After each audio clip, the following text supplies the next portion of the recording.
शिवराज सरकार में कैबिनेट मंत्री बनाए जाने के बाद बदनौर के पूर्व विधायक राजवर्धन सिंह दत्तीगांव आज मंत्री बनने के बाद पहली बार धार जिले के दौरे पर रहे। अपने विधानसभा क्षेत्र बदनावर जाते समय राजवर्धन सिंह दत्तीगांव का पीतमपुर से लेकर बदनावर तक भाजपा कार्यकर्ताओं ने गर्मजोशी के साथ स्वागत किया। वे पीतमपुर से बदनावर तक एक विशाल रैली के रूप में पहुंचे, जहां भाजपा कार्यकर्ताओं ने जगह जगह मंच लगाकर उनका गर्मजोशी के साथ स्वागत किया। यह पहला अवसर था जब राजवर्धन सिंह दत्तीगांव के स्वागत में भाजपाई पलक पावड़े बिछाए बैठे रहे।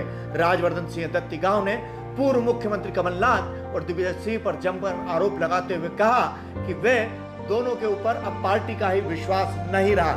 7 जुलाई को बदनौर में कांग्रेस के लोकतंत्र बचाओ अभियान के शंखनाद में कमलनाथ ने राजवर्धन सिंह पर बदनौर के मतदाताओं का वोट बेचने का आरोप लगाते हुए कहा था कि इन्होंने सौदा करके सरकार गिराई है, जिसका जवाब राजवर्धन सिंह दत्तीगांव ने उसी अंदाज में देते हुए कमलनाथ को सीधे तौर पर एक राजनीतिक व्यापारी करार दिया और साथ ही बिना तथ्यों के आरोप लगाने पर पूर्व मुख्यमंत्री कमलनाथ और कांतिलाल भूरिया के खिलाफ मानहानि का दावा लगाने की बात कही। देखिए, कमलनाथ जी और कोई जो भी कुछ बोल गए, अभी बदनौर में जो मैंने सुना कुछ बोल गए, मैं उन पे मानहानि का दावा लगाऊंगा। कांतिलाल भूरिया कमलनाथ प्रमाणित कर दे। मैं यहाँ पे रहता हूँ, मैं दुनिया की बात नहीं करता, मैं तो अपनी बात कर सकता हूँ। मैं इस क्षेत्र में पैदा हुआ, मैं यहाँ रह रहा हूँ, मेरे पिताजी रहते थे, हम राजनीति अरसे से कर रहे हैं और कई सालों से, कई शताब्दियों से हमारा परिवार समाज सेवा में है। सबसे आसान किसी पे उंगली उठा दो। अब उंगली कौन उठा रहा है? माननीय कमलनाथ जी। कमलनाथ जी की परिभाषा क्या है? पहली बार जीवन में वो बदनावर आए, उनके 70 साल।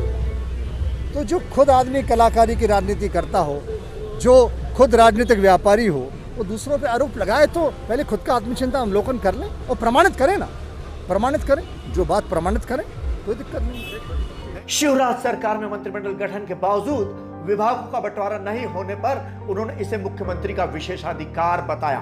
उन्होंने कहा कि बंटवारे को लेकर कोई खींचतान नहीं है, इस मामले पर सरकार के साथ कोई मतभेद नहीं है और जो भी विभाग मिलेगा उस पर सबकी सहमति होगी और सारे मंत्री मिलकर एकजुट होकर काम करेंगे।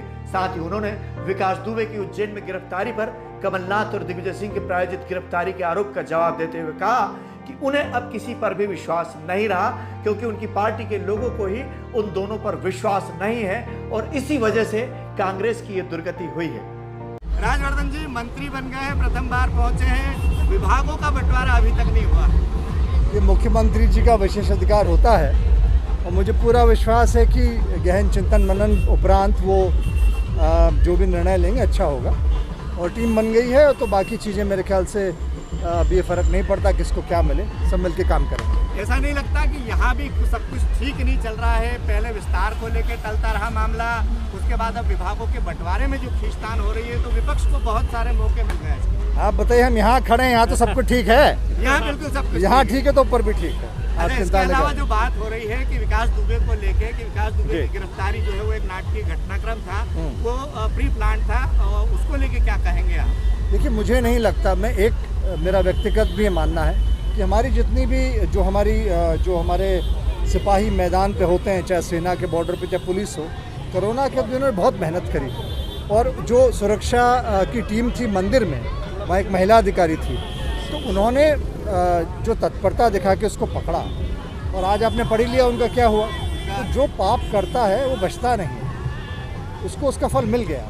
पर बताया जा रहा है दिग्विजय सिंह और कमलनाथ दोनों लगातार 2 दिनों से आरोप लगा रहे हैं कि यूपी में, एमपी में दोनों जगह बीजेपी की सरकार है और ये सोच समझ के उसको जो है सरेंडर करवाया गया। अब तो उसका हो गया ना काम, जो होना था, जो उसने गलत किया उसका फल मिला ना उनको। भाई, कोई आरोप लगाना बड़ा आसान होता है, कोई किसी पे भी आरोप लगा देगा, पर अब आप क्या अपनी पुलिस पे विश्वास नहीं करोगे? इन्होंने तो आरोप सेना पे लगा दिए थे, सर्जिकल स्ट्राइक पे आरोप लगा दिए थे। आपको सेना पे विश्वास नहीं, आपको पुलिस पे विश्वास नहीं, आपको भगवान पे तो विश्वास है नहीं? ये प्रश्न पूछिए महामहिमों से, उनसे दोनों से। चुनाव को लेकर असल में उनकी समस्या क्या है कि उनकी पार्टी और कार्यकर्ताओं को उन पे विश्वास नहीं रहा, इसलिए वो भी किसी पे विश्वास ही नहीं करते आजकल। अब ये उनको जरूर इसका चिंतन मनन करना चाहिए, क्योंकि उनकी इन कार्यकलापों से और इस शंका से तमाम जो दुर्गति कांग्रेस की हुई है, उन्हीं की वजह से हो रही है, उसका उत्तरदायित्व लेना चाहिए।